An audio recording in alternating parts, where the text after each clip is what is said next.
Okay, welcome. So, today I wanted to talk a little bit more about female experiences of boarding schools.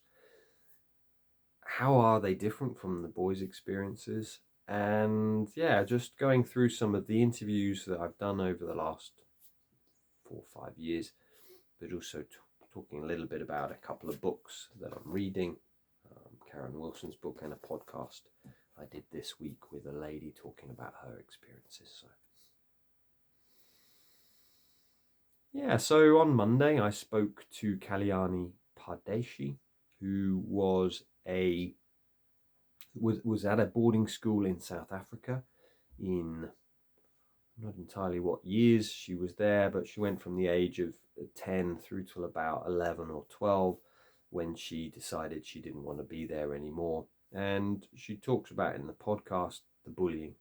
So there's a few times where she was hit, a few times where she was beaten up, and the teachers were watching on and nothing happened.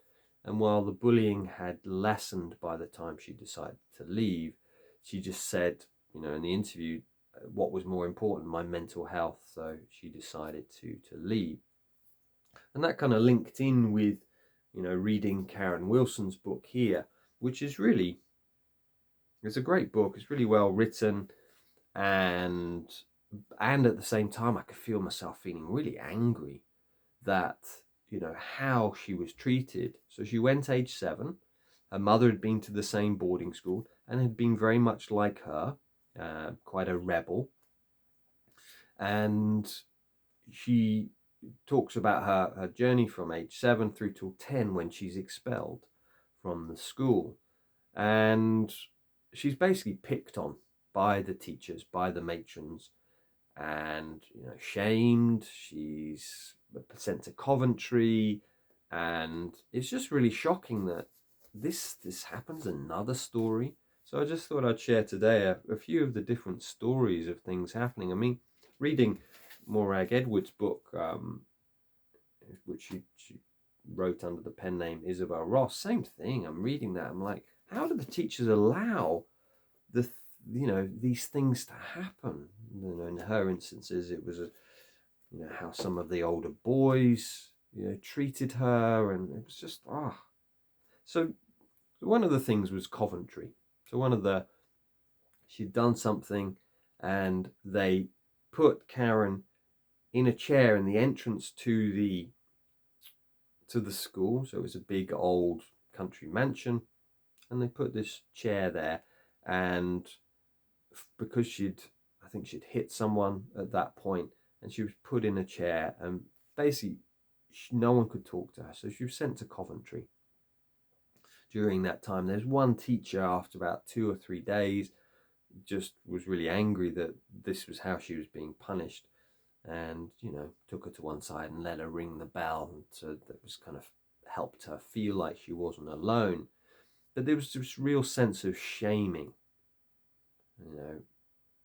She, in her book, talks about how she was a 7-year-old. She just liked talking, and the rule was you had to be quiet at certain times. Nighttime, she wanted to talk after the lights had gone out, but you weren't allowed to talk. And so the teachers, the matrons, would send her outside, running in the darkness. There's all of these different things.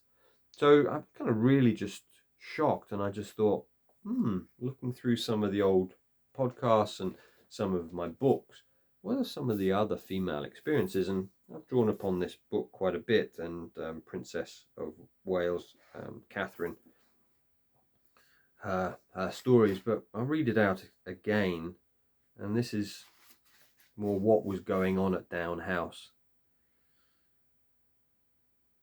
So Marlborough's vigorous atmosphere buoyed Kate after 2 tearful terms at Down House, so she was taken out. She was a day girl, a means girl school in Berkshire. When Kate asked her wedding guests to contribute to beat bullying, the country's leading anti-bullying charity, it was widely assumed that her Down House tribulations in the 90s were the cause. And here is the truth, for once, to a seemingly glib assumption of this kind. And there is truth, for once, to a seemingly glib assumption of this kind. Down house was a vat of boiling estrogen.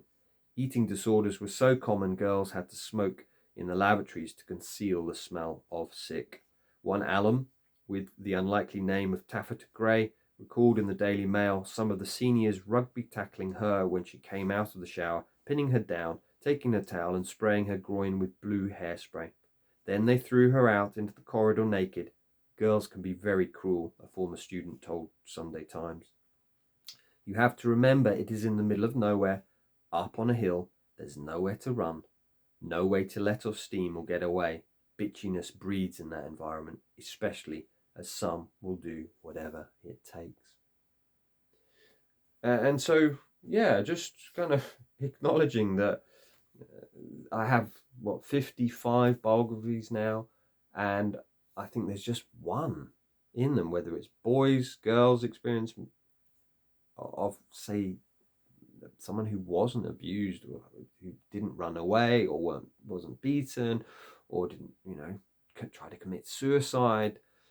And so it's just fascinating, I find, that as I'm reading this, why are these schools still open? And they say they've changed, but usually with sexual abuse, it's about 27 to 28 years before victims come forward. So we don't know if they have changed.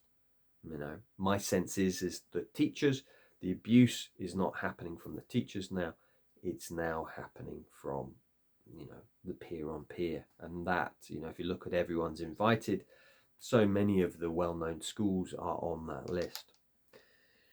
So in the interview with Nikki Moxie and Linda Devereux, Dr. Linda Devereux, they talked about a little bit the differences between girls' and boys' experiences at boarding school. And I've spoken to quite a lot of women over the years. I've spoken to Joanna Britton, Rosemary Lamaison. I've spoken to Amelia White, who was at my boarding school, Karen Macmillan, Sarah Warner, and so many others. And what Nikki Moxie and Dr. Linda Devereux say is one of them is the punishments and discipline. And Karen talks about that, how Karen knew that her brother was being beaten. That was how they were dealing with, or certainly I don't know if he was being beaten, but the boys, that's what was happening in the boys' school.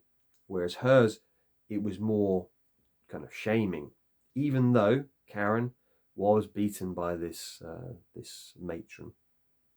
So punishment and discipline. While boys frequently faced corporal punishment and beatings, girls were controlled through shame, humiliation, and restrictions. Punishments included public shaming rituals, for example, cleaning all the shoes in a hallway, rather than physical violence. Another thing here was expectations and social roles, the difference between boys and girls. So girls' schools often aim to produce ladies destined to be compliant wives, not independent thinkers. Boys were prepared for leadership, however harshly. And I've heard this in different books. I think it might be Joy saying in Boarding School Syndrome that the boys were called by their surnames, the girls were called by their first names. So this difference, this expectations and social roles. Another one Nikki Moxie and Linda Devereux talk about is the control of bodies. Girls' bodies were policed in details, uniform lengths, underwear rules, food shaming, constant surveillance. Yeah. And then emotional neglect. Both boys and girls suffered from the absence of love and touch. But for girls, the lack of safe female role models or support during key developmental transitions compounded feelings of abandonment and shame.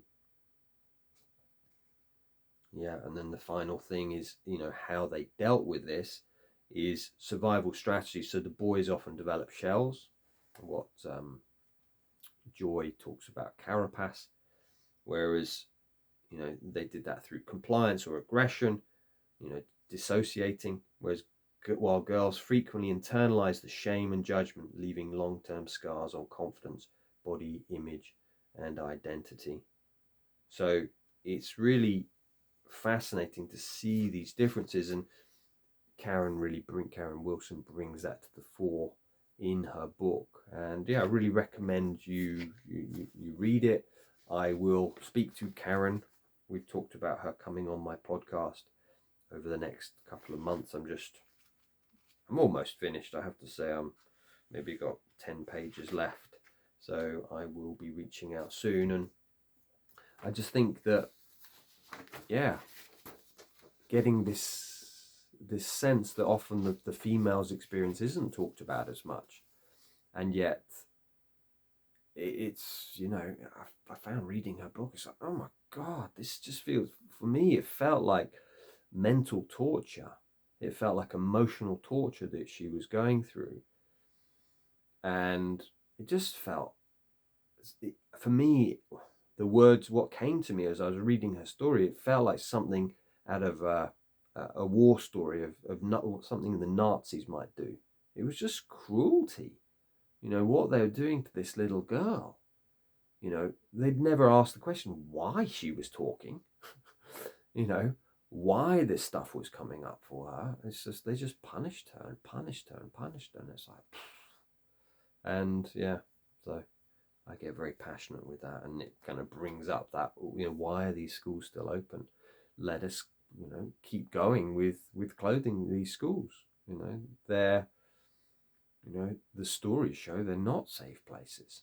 So yeah, so that's basically, that's it for today. So yeah, bless you for listening. Thank you for your support. And like I said, Kalyani Pardeshi's talk will be this Friday, and then I've got quite a few podcasts lined up over the next few weeks. And yeah, if you have any questions, anything that resonates here, maybe you were female, went to boarding school, and you're like, oh yeah, maybe I didn't talk about a certain thing, you know, please do share. But I just think it's so important for us to have these conversations, because I feel that's where the healing happens, is by us going, oh yeah, I'm not alone. This too happened to me. So yeah, thank you for listening, and yeah, wishing you a great week. Bye bye.